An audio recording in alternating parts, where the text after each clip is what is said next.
ተራራው ላይ መውጣት ዒባዳ አይደለም። ይሄ ምንድነው የሚባለው? ጀበሉ ዓረፋት ላይ ብዙ ሰው ላቡን እዚያ ነው የሚጨርሰው።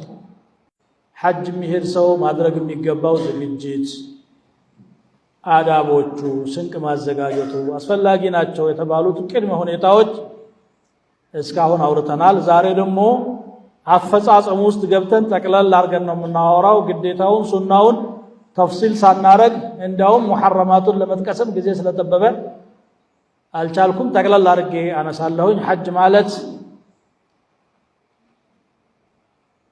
እስካሁን ያነሳናቸውን ዝግጅት ካደረገ በኋላ 4 መነሻ ቦታዎች አሉ ኢሕራም የሚደረግባቸው።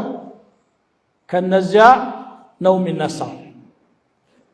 እዛ ቦታ ሲደርስ ወይም ከዚያ በፊት የተሰፋ ከሆነ ልብስ ሁሉ ተራቅቶ ፎጣና ሽሩጥ ብቻ ይለብሳል። ነጭ መሆናቸው ጥሩ ነው።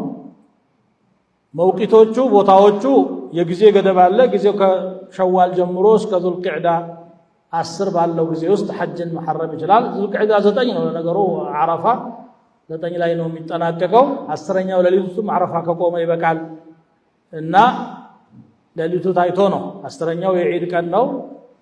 እንግዲህ ኢሕራም የሚያደርግባቸው ቦታዎች ዙልሑለይፋ የሚባል አለ። ከመዲና ነው የሚተሐረመው። ከመዲና ወጣ ብሎ የኛ ሁጃጆች በአብዛኛው ከዚህ ቀጥታ መዲና ስለሚሄዱ ከዚያ መሐረም ይችላሉ። ወይ ደግሞ የለምለም ነው። የለምለም ቀይ ባህር አጠገብ ያለች ቦታ ናት። ጅዳ ሳትገባ ምልክት ይሰጣሉ፣ ይናገራሉ።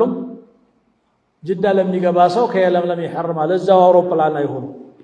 ስለዚህ የኢሕራም ልብሱን ለብሶ ነው መግባት የተሻለ የሚሆነው። አውሮፕላን ውስጥም መልበስ ይችላል። በሻንጣ ካስገባህ አለፈ ማለት ነው ሩክን፣ ወይም ደግሞ አንድ ግዳጅ ነገር አጓደልክ ማለት ነው። በዚህ ኢሕራም ያደርጋል። ለበይክ አላሁመ ዑምራ ከሆነ ዑምረተን ይላል። ሐጅ ብቻ ከሆነ ሐጅ ብሎ ይነይታል። ሐጅና ዑምራን በጣምራ ከሆነ ያው ቂራን ነው፣ ሐጅ ዑምራ ብሎ ይነይታል። ነገር ግን እንስሳትን እንደ ድሮው ከርቀት ነድቶ መሄድ ያልቻለ ሰው በዑምራ መፈታቱ የተሻለ ነው። ስለሆነ ዑምራ ብቻ እንሐርማለን። ከዚያ ቦታ ተነስተን መካ እስከምንደርስ ድረስ ለበይክ አላሁመ ለበይክ መደጋገም ነው። ድምፃችንን ከፍ ማድረግም የተወደደ ነው። ከዚያ ውጭ ያለ ዚክር ላኢላሃ ኢለላህ ቢል፣ አስተግፊሩላህ ቢል፣ ዱዓ ቢያደርግ፣ ቁርአን ቢቀራ፣ ማንኛውም ነገር ማድረግ ይቻላል። ብቻ ቀልቡም ምላሱም በዛ ዒባዳ ላይ መወጠር አለበት። መካ ሲደርስ ካዕባን ያየ ጊዜ ለበይከን ያቋርጣል። እዛ ሲደርስ ካዕባን በስተግራ በኩል አድርጎ መነሻ ቦታ አለው በሐጀር አልአስወድ አቅጣጫ ቢስሚላህ አላሁ አክበር ብሎ ጠዋፍ ይጀምራል 7 ጊዜ። ውዱ መኖር ግድ ነው። ውዱ ያላደረገ ጠዋፉ ትክክል አይደለም።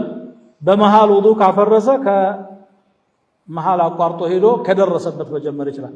እንበልና 3 ጠዋፍ አድርጎ ውዱ ቢያፈርስ ሄዶ ሲያበቃ 4 ብሎ ይቀጥላል ማለት ነው።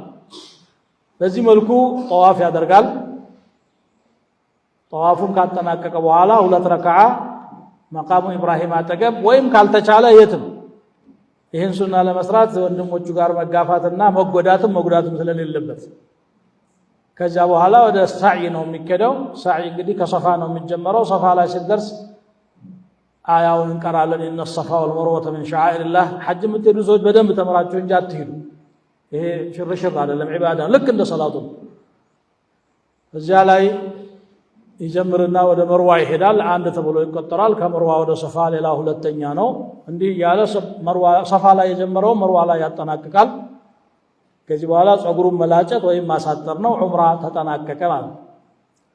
ባጭሩ ዑምራ ይሄ ነው። እስከ ዙልሒጃ 8ኛው ቀን ድረስ እዚያው መካ ይኖራል። አንዳንዶቹ ወደ